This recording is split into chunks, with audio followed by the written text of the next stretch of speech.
नमस्कार, मैं हूं विद्यासागर। स्वागत है आप सभी का टीएनपी न्यूज में। ईरान में ड्रोन अटैक के बाद विश्व भर में अशांति का खतरा फैल गया है। बीती रात ईरान के सैन्य ठिकानों पर ड्रोन से हमला किया गया। इस हमले में इस्फरान के सैन्य ठिकानों को नुकसान पहुंचा है। साथ ही इस हमले में ड्रोन फैक्ट्री भी पूरी तरह से बर्बाद हो गई है।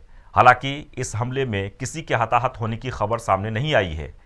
वहीं इस मामले के बाद से ईरान और इजराइल के बीच युद्ध की आशंका बढ़ने लगी है।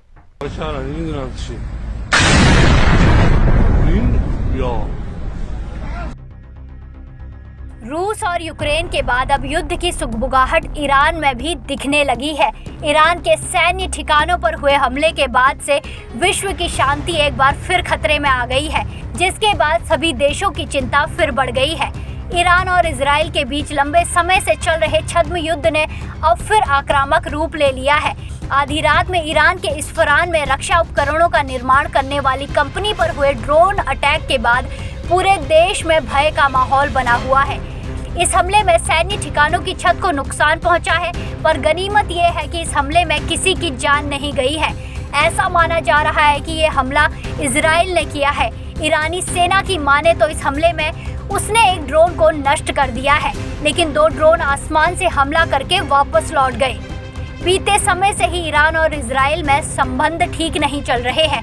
इजराइल लंबे समय से ही ईरान पर परमाणु हथियार विकसित करने के आरोप लगा रहा है, जिसे ईरान एक सिरे से खारिज करता रहा है। रक्षा मंत्रालय के बयान में कहा गया है, हमले ने हमारे प्रतिष्ठानों और मशीन को प्रभावित नहीं किया है और इस तरह के हमलों का देश की प्रगति पर प्रभाव नहीं पड़ेगा। पिछले कुछ सालों में ईरानी सैन्य, परमाणु और औद्योगिक सुविधाओं के आसपास कई विस्फोट और आग लगी है। इजराइल और ईरान का ये विवाद पुराना है, क्योंकि इससे पहले इजराइल ने साल 2015 में परमाणु समझौते के उल्लंघन पर ईरान के खिलाफ सैन्य कार्रवाई की धमकी भी दी थी। बहरहाल ईरान और इजराइल का युद्ध कहीं तीसरे विश्व युद्ध का संकेत तो नहीं है, क्योंकि पहले ही रूस और यूक्रेन का युद्ध कई महीनों से जारी है। ऐसे में इस तबाही की जद में कहीं पूरा विश्व न आ जाए, क्योंकि विश्व पहले ही 2 महायुद्ध देख चुका है और उनमें मची भीषण तबाही की त्रासदी भी झेल चुका है। Bureau report, TNP news.